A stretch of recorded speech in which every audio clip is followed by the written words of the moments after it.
मागच्या तासामध्ये आपण बी रघुनाथांची एक कथा पाहिली.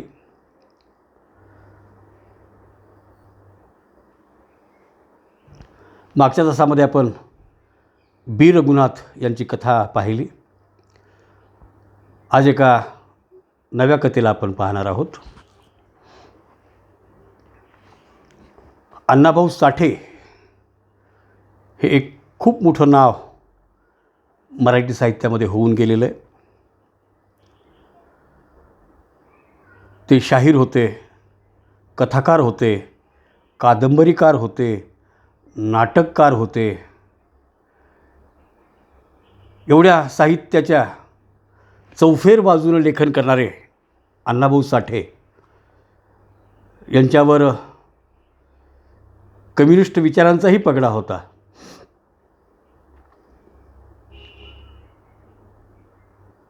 आणि कम्युनिस्ट विचारांचा पगडा असल्यामुळं त्यांच्या लिखाणाला एक चळवळीची धारही होती. प्रस्तुत कथा जी आहे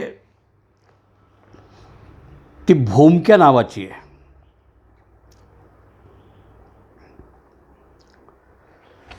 भोमक्या हे एका व्यक्तीचं नाव आहे. नेमकं भोमक्या आहे काय हे आपण पाहूया. भोमक्या, तुझं नाव भोमक्याच ना?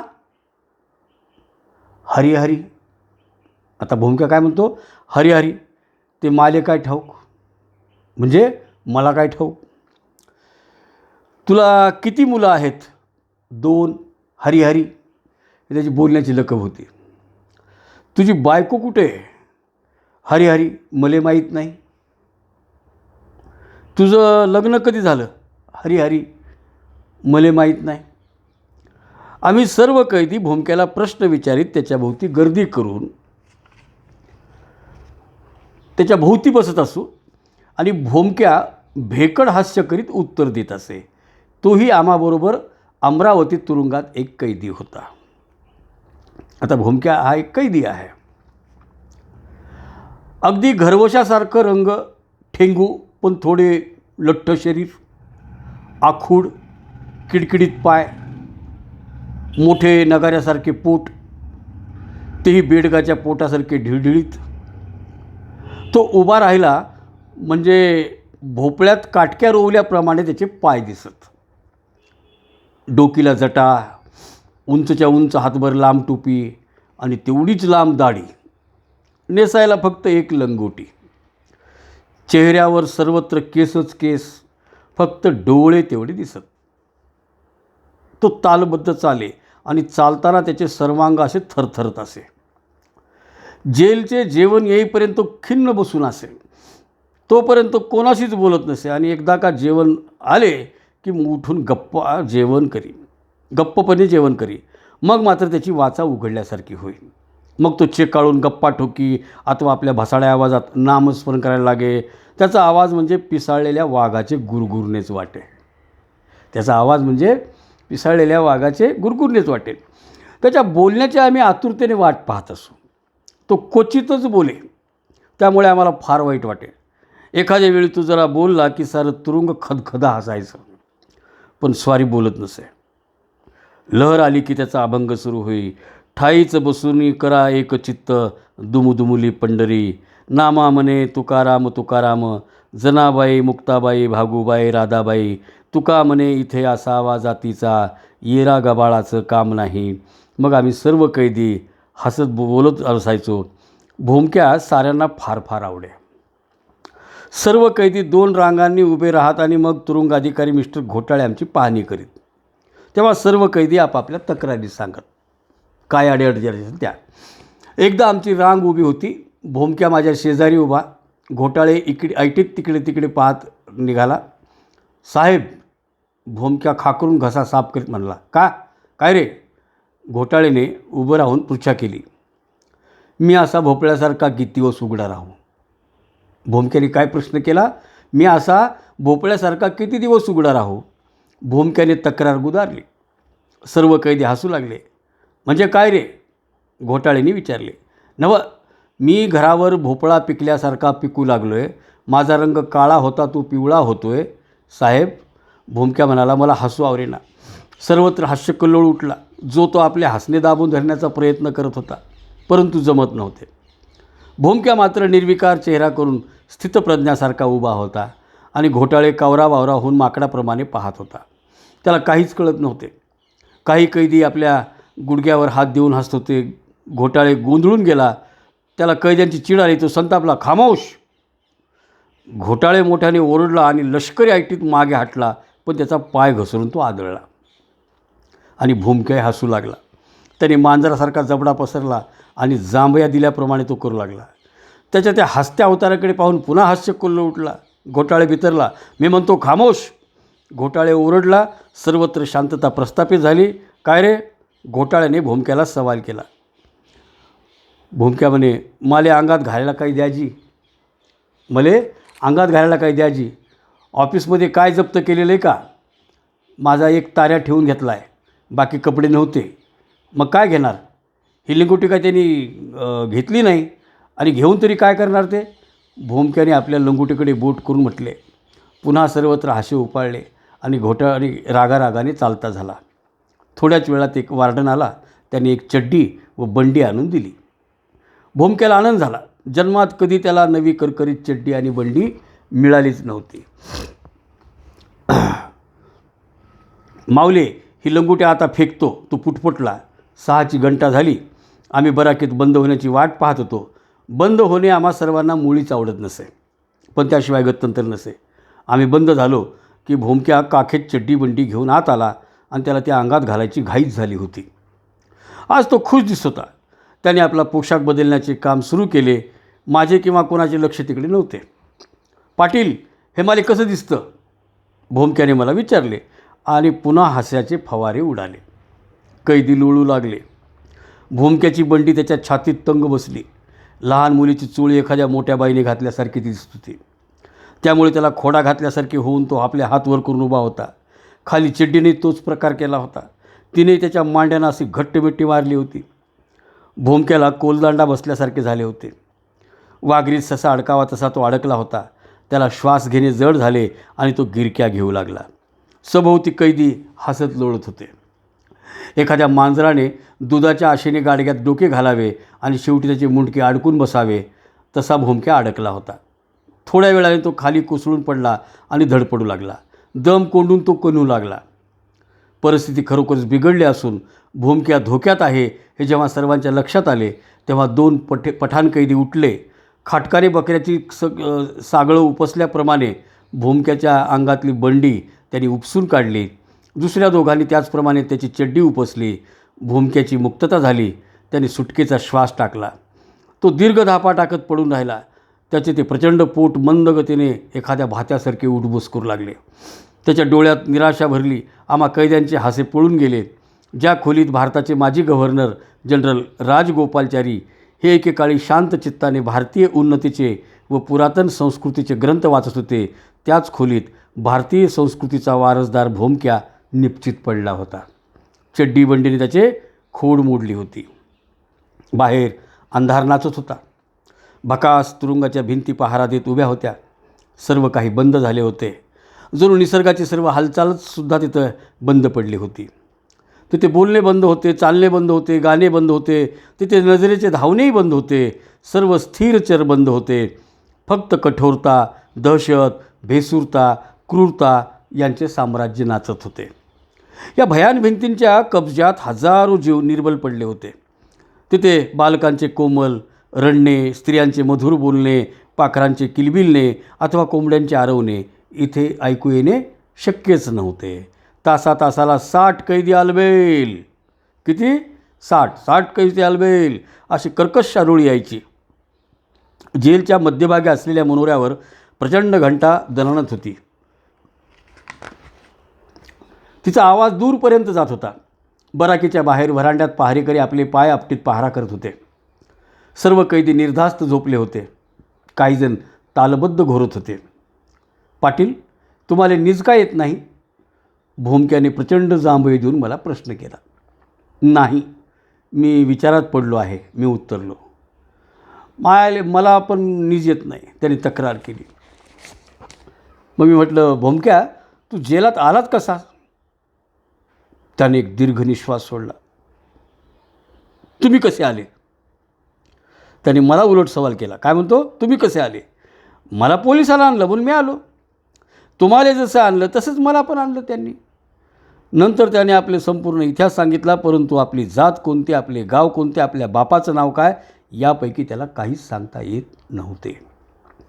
भोमक्या माणूस होता. त्याच्या शरीराची ओबडदोबड बेढब रचना हीच मुळी प्रतिष्ठेच्या बुरख्याखाली वावरणाऱ्या समाजाचे अंतरंग टाहो फोडून जाहीर करत होती. त्याने कामगार होण्यासाठी नागपूरपासून मुंबईपर्यंत दौड मारून प्रत्येक ठिकाणी कामाचा शोध केला. जेथे जेथे त्याला जाता आले तिथे तिथे तो गेला, पण त्याला काम मिळाले नाही. त्याची दरिद्री आकृती पाहून त्याला उपेक्षेने हाकलून लावण्यात आले आणि मग तो भीक मागू लागला. दारोदार जाऊन भीक मागू लागला, भाकरी मागून जगू लागला. काही ठिकाणी तो कपडेही मागून घेऊ लागला. काही काळ त्याचे ठीक चालले होते, पण पुन्हा एक कठीण वेळ आली. त्याच्या लक्षात आले की आपण कपडे मागून चूक करीत आहोत. कारण जेव्हापासून आपण मिळालेले कपडे आपल्या अंगावर घालू लागलो तेव्हापासून ते कपडे फाटून जाईपर्यंत त्याच्यावर कठीण प्रसंग येऊ लागला. ज्या दारात लोक त्याला खालवर पाहू लागले. चांगला कापला तर तुझे 2 होतील, काम कर. तुला हातपाय नाहीत? झोकात कपडे घालून भीक मागतोस, जा पुढं. अशा नाना तऱ्हेचे लोक प्रश्न करू लागले. त्यामुळे त्याच्या पोटावर कठीण प्रसंग येऊन तो उपाशी मरू लागला. आपण जितके दळबदरी राहू तितके आपण जास्त दिवस जगू, हे तत्त्वज्ञान होतं. कुणाचं? भोमक्याचं.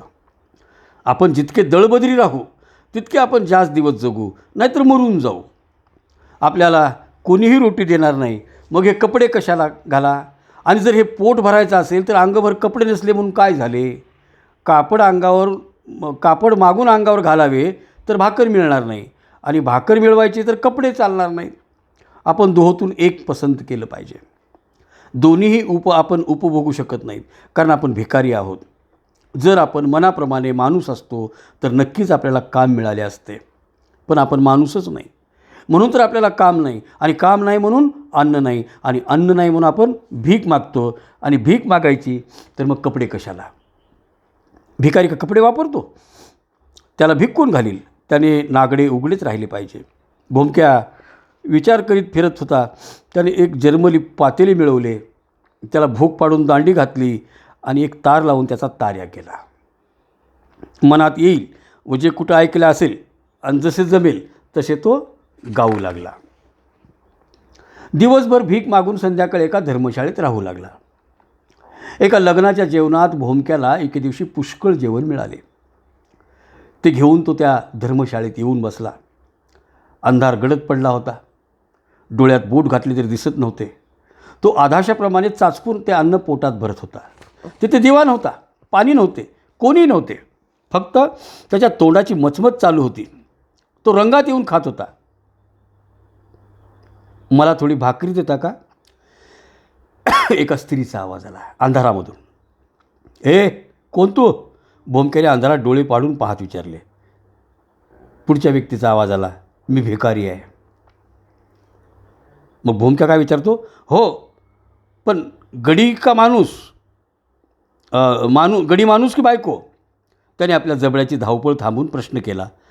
तसाच तो स्तब्धपणे उत्तराची वाट पाहत राहिला. बायको माणूस. अंधारातून उत्तर काय आलं? बायको माणूस. भोमक्या पुटपुटला. त्याच्याने पुढे बोलवे ना, कारण जा काम कर असं तो म्हणू शकत नव्हता. त्याने विचार केला आणि भाताची एक बचक भरली. तू कुठे आहेस? तो गुरगुरला. मी इथं आहे, वाडा. त्याने भात दिला. त्यांची जेवणं झाली. तुझं नाव काय? भोमक्याने विचारले. सुंदरी. तुला आज काहीच मिळालं नाही? नाही. बरं, उद्यापासून माझ्याबरोबर येशील? हो, पण तुमचं नाव काय? माझं नाव भोमक्या निजाता. त्या दिवसापासून भोमक्या आणि सुंदरी भीक मागू लागली. एकदा भोमक्या एका धर्मशाळेत उतरला. थंडीचे दिवस होते. सुंदरीला व मुलांना धर्मशाळेत ठेवून तो एकटाच बाहेर पडला. त्याने ताऱ्याची तार चढवून दिली. थंडीने कुडकुडत तो भिक्षा मागू लागला. त्याचा अभंग सुरू झाला. थंडीचे त्याला चटके बसत होते. पातेल्यातल्या तारा बरळत होत्या आणि तोंडाला येईल त्या देवाची नावं घेत होता. एका घरातून एक श्रीमंत माणूस बाहेर आला. त्याने भोमक्याला भयंकर अवतार पाहून निरखला आणि कनवटीचे 2 पैसे काढून भोमक्याला दिले. भोमक्याला आनंद झाला. त्याने त्या धनिकाला धन्यवाद दिले. पुढे भोमक्या रोज आपल्या भिक्षेची सुरुवात त्या दयाळू गृहस्थाच्या दारातून करू लागला. 1, 2, 3 दिवस गेले आणि 4थ्या दिवशी दयाळू माणूस एकदम निर्दयी बनला. दररोज द्यायचा त्याला 2 पैसे, आज निर्दयी बनला. त्याने चिडून भोमक्याला लाथ मारली आणि जर पुन्हा इथं पाय ठेवशील तर ठार मारीन अशी धमकी दिली. भोमक्याला त्या माणसाबद्दल आश्चर्य वाटले. त्याने त्या दारात कधीच जायचे नाही असे ठरवले आणि त्या दिवसाच्या प्रकारानंतर दुसऱ्याच दिवशी भोमक्यावर एक भयंकर प्रसंग आला. भोमक्या भीक मागून आला होता. सुंदरी, त्याची ती 2 मुले बसली होती. त्यांना आनंद झाला. रोज जेव्हा भोमक्या भिक्षेहून येई तेव्हा त्यांना आनंद होई, कारण तो 12 घरचे 12 प्रकाराने आणि आपल्या कच्च्या बच्च्यांना देई. आजही त्यांनी पुष्कळ काय आणले होते. तो झोळीत हात घालून एक एक वस्तू त्यांना काढून देत होता. पोरं मिटक्या मारीत खात होती. अंधार पडत होता. रात्र जणू डोळेच झाकीत होती. हे सर्व अंधाराच्या उदारात विलीन होत होते. लांबवर सर्वत्र दिवे लुकलुकत होते. मधूनमधून माणसांचे आवाज ऐकू येत होते. पण धर्मशाळेत कोणीही मोठ्याने बोलत नव्हते. कानाकोपऱ्यात भिकारी बसून कुजबूज होते. त्यांच्या सभोवताली अंधार पसरला होता. त्यांच्या डोळ्यात, त्यांच्या डोक्यात, त्यांच्या पुढ्यात सर्वत्र अंधकार होता. अंधकाराशिवाय दुसरे काहीच नव्हते. जणू हे जग अंधारात गटंगळ्या खात आहे असा भास होत होता. अंधारातच वारे सळसळत होते. अंधारातच थंडी दात खात होती. अंधारातच चिलटी गुणगुणत होती आणि अंधारातच भोमक्याची मुले जेवत होती. एकदम त्या अंधारात बॅटऱ्या लकलकल्या, शिट्ट्या वाजल्या आणि बुटांचा खडखडाट झाला. क्षणभर ती धर्मशाळा थरथरली. सर्व भिकारी गर्भगळत झाली. भोमक्याची पोरी भेदून त्याच्या आईच्या पदराआड दडली. धर्मशाळेत भेसूरता शिरली. हाच तो, एक जण ओरडला. सर्व बॅटऱ्यांचा चकचकाट भोमक्यावर स्थिर झाला. भोमक्या उठून उभा राहिला. त्याच्या खांद्याला त्याच्या तारा लोंबत होत्या. त्याच्यावर 10-12 धिप्पाड माणसांनी जडप घातली. क्षणात त्याला ओढीत बाहेर काढले. दुसऱ्याच क्षणी सर्वत्र शांतता पसरली. मेलेले कुत्रे ओढल्याप्रमाणे त्यांनी भोमक्याला ओढीतच चालवले. त्याची धडपड बारीक आवाजात ऐकू येत होती. तीही क्षणात बंद झाली. त्याची पोरं रडू लागली, सुंदरी रडू लागली आणि सर्व कोपऱ्यात दडलेले जीव बोलू लागले. त्याचवेळी भोमक्या प्रकाशात उभा होता. सर्व विजेचे दिवे जळत होते. मोठमोठे पोलीस अधिकारी बसले होते आणि भोमक्या पोलादी बेड्यांनी जखडला गेला होता. पहिले 2 दिवस 2 दिडक्या दान देणारा दयाळू माणूस हा महात्मा एका खुर्चीवर बसला होता. भोमक्या खिन्न झाला. तो मनात म्हणू लागला, हाच तो दयाळू माणूस. यानेच मला 2 दिवस 2-2 पैसे दिले आणि तिसऱ्या दिवशी लाच देण्याची धमकी दिली. आता हा काय करणार आपले, त्याला काही कळत नव्हते. सर्कल साहेब, हाच तो माणूस. हा त्या दिवशी सकाळी आला आणि संध्याकाळी दरोडा पडला. तो श्रीमंत माणूस गरजला. ठीक, ह्या भिकाऱ्याच्या वेशातील दरोडेखोर आहे. अटक करा याला, सर्कल साहेबांनी हुकूम केला. आणि भोमक्या कैदी झाला. आणि आता तो माझ्या शेजारी पडला होता. तो बोलत बोलत निजला. मी मात्र विचार करत पडलो होतो. मी या भांडवली जगाकडून न्यायाची अपेक्षा मुळीच करत नव्हतो. मला त्याचा अनुभव आला होता. मीही भयंकर आरोपाखाली कैदी झालो होतो. मी विचार करत होतो तो भोमक्याचा आणि त्याच्या नावाचा. भोमक्या माणूस आहे, पण समाजात त्याचे स्थान काय आणि मराठी भाषेत त्याच्या नावाचा अर्थ काय? कुठच्या भाषेतील नाव आहे हे? कशापासून उत्पन्न झाले? मला काहीच उलगडा होत नव्हता. बाहेर प्रचंड घंटा घणघणत होती. ऑल बेलची आरोळी दिली जात होती. जणू काही तासाला त्या क्रूर दहशतीची जाणीव करून दिली जात होती. मला झोप येत नव्हती. मला त्या नावाचा अर्थ लागेना. मी चिडलो. स्वतःचीच मला चीड आली. मी पुष्कळ मराठी पुस्तके वाचली होती, बरेच शब्दकोश पाहिले होते, मग त्या नावाचा अर्थ लागत नव्हता. काही नाही. भारतीय संस्कृतीला त्या टेंभा मिरवणाऱ्यांच्या डोक्यात भारतीय गुलामगिरी आणि दारिद्र्याने घातलेला धोंडा म्हणजे हा भोमक्या. मी संतापून फुटफुटलो आणि घोंगडीत डोके खुपसून मेल्यासारखा पडलो. हा भोमक्या. अण्णाभाऊ साठ्यांच्या लिखाणातली एक वेगळी धार आपल्याला आहे. आणि अण्णाभाऊ साठ्यांच्या लेखणीतली धार अत्यंत धारदार तेव्हा होते या देशातल्या असमानता, विषमतेच्या वातावरणात जगणाऱ्या माणसांची. म्हणजे हा प्रश्न फक्त अण्णाभाऊ साठ्यांच्या काळातला होता अशातला भाग नाही आहे. आजही मी फुटपाथवर मोठमोठ्या शहरांच्या बसक्या खुचक्या अगदी पायीपातसुद्धा आपला संसार थाटणारी लोकं आपण पाहतो. या देशातल्या सगळ्या उड्डाणपुलाखाली काही माणसं वावरत आहेत. कुठल्या ग्रहावरून ही माणसं आलेली आहेत, कोणत्या देशातून ही माणसं आलेली आहेत, कोणत्या समाजातून माणसं आलेली आहेत, आम्हाला माहीत नाही आहे. आज भारताच्या जेलमध्ये हजारो लाखो कैदी असे आहेत की त्यांचा कुणी त्यांची जमानत घेतली नाही म्हणून ते कच्चे कैदी म्हणून या सगळ्या तुरुंगामध्ये ते डांबले गेलेले आहेत. त्यांचा काय गुन्हा आहे? भोमक्या हा दिसायला थोडासा ओबडदोबड होता, एवढंच. बाकी काय नव्हतं त्याच्याकडं बाकी काय नव्हतं. त्याच्याकडं काय नव्हतं तर त्याच्याकडं एक या जातीमध्ये, या समाजामध्ये पैसेवाल्याची जी किंमत असते ती आयट त्याच्याकडं नव्हती. भोमक्याकडं काय नव्हतं? कुठल्या धर्माचा, कुठल्या जातीचा, कुठल्या वर्गाचा त्याला पाठिंबा नव्हता. भोमक्याकडं काय नव्हतं तर भोमक्याकडं कुणीतरी मायेनं, कुणीतरी करुणेनं पाहील, जवळ घेईल असे डोळे नव्हते भोमक्याच्या आजूबाजूला. म्हणून असे लाखो भोमके आपल्या देशामध्ये आजही पाहतो आपण. आता या भोमक्याची चूक काय होती? एका श्रीमंताच्या घरी दरोडा पडतो आणि दरोडेखोर वाटतो कोण? ज्याच्या अंगामध्ये वस्त्र नाहीत तो. आता खरं म्हणजे वस्त्र नसण्याची कारणं आत्ता आपण पाहिलेली आहेत. भोमक्याचे काय विचार होते? अंगावर कपडे घालायचे तर पोटाला मिळणार नाही, पोटाला मिळायचं असेल तर मग कपडे घ्यावे लागणार नाहीत, आणि कपड्याचं आणि पोटाचं हे दोन्हीचं समीकरण एकाच वेळी सोडता येत नाही. म्हणजे कपडे घातलेल्या माणसाला तू काम कर, तू असा आयत खाऊ होऊ नकोस, ज्याला द्यायचं नाही ते काही कारण सांगतात, तुला कापले तर 2 होतील, अशा पद्धतीची अवहेलना भिकाऱ्यांना, म्हणजे आता हे भिकाऱ्यांना सवयीचं झालेलं आहे. आणि मग त्याला काय करावं लागलं की त्याच्या मनाविरुद्ध जाऊन अशा वेशात त्याला राहावं लागलं की कुणी भीक द्यावी असं. कारण भारतातल्या आजही लाखो सिग्नलवर तुम्हाला जे अपंग दिसतात ते खरे खरे अपंग नाही आहेत. काही लोकांनी या भिकाऱ्यांचे सुद्धा काही मालक आहेत. आश्चर्य वाटेल तुम्हाला, या भिकाऱ्यांचे काही मालक आहेत.